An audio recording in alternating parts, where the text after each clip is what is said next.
Imagine a world where we could stop a crime before it even happens. It sounds like something straight out of a sci-fi movie, right? But with the rise of artificial intelligence, this is actually becoming a reality for police departments. This is the world of predictive policing. And today, we're going to dig into both its incredible promise and its really serious risks. So this is the big question, isn't it? It's this incredibly powerful idea that's driving law enforcement to adopt these new technologies. I mean, the chance to prevent harm, to be one step ahead of criminal activity. Who wouldn't want that? But how does this stuff actually work? Well, at its core, predictive policing is all about data.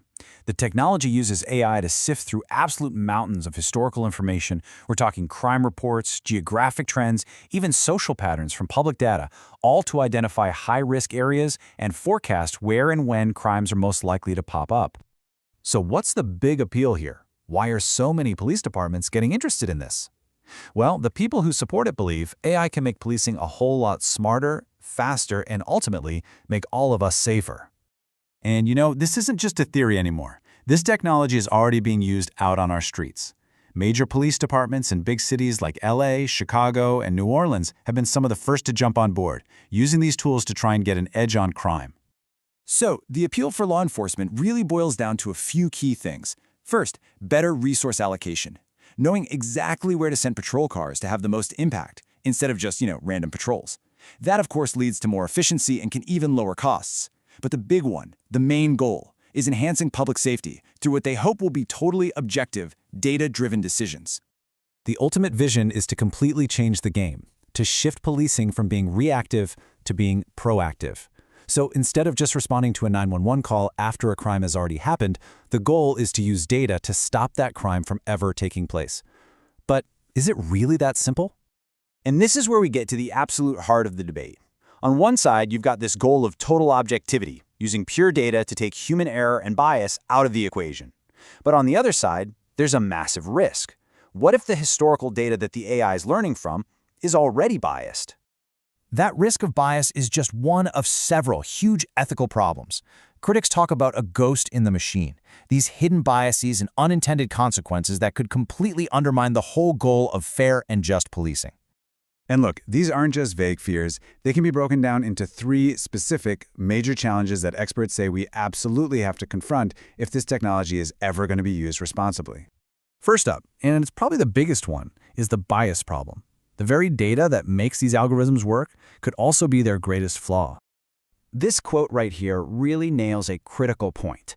If the old crime data reflects past policing patterns, like, say, where officers have historically patrolled more heavily, then the AI might just learn to send more police to those same areas, creating a dangerous feedback loop. And here's what that looks like in the real world. That feedback loop can lead to the over-policing of communities that are already marginalized. So instead of getting rid of bias, the algorithm could actually end up making it worse, reinforcing the very problems it was supposed to fix. Okay, the second big red flag is all about our personal privacy. To make these predictions, the systems need a truly massive amount of information. So where's all this data coming from? We're talking official crime reports, sure, but also public social media posts and huge networks of surveillance cameras.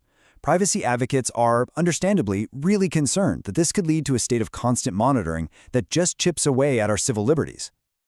And that brings us to the third challenge, accountability.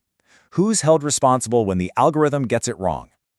This is a really fascinating and kind of scary concept. A lot of these complex AI models are basically black boxes. Even the people who create them can't always explain the exact logic behind why it made a certain prediction. The whole process is hidden. Which of course leads to a huge question. If we can't see the logic, how can a community challenge a decision? How can we even check the system for bias? Without that transparency, any real accountability is pretty much impossible. So, the stakes are obviously high. What's the solution? Do we just throw the technology out completely? Or is there some way to balance the promise of tech with something as essential as public trust?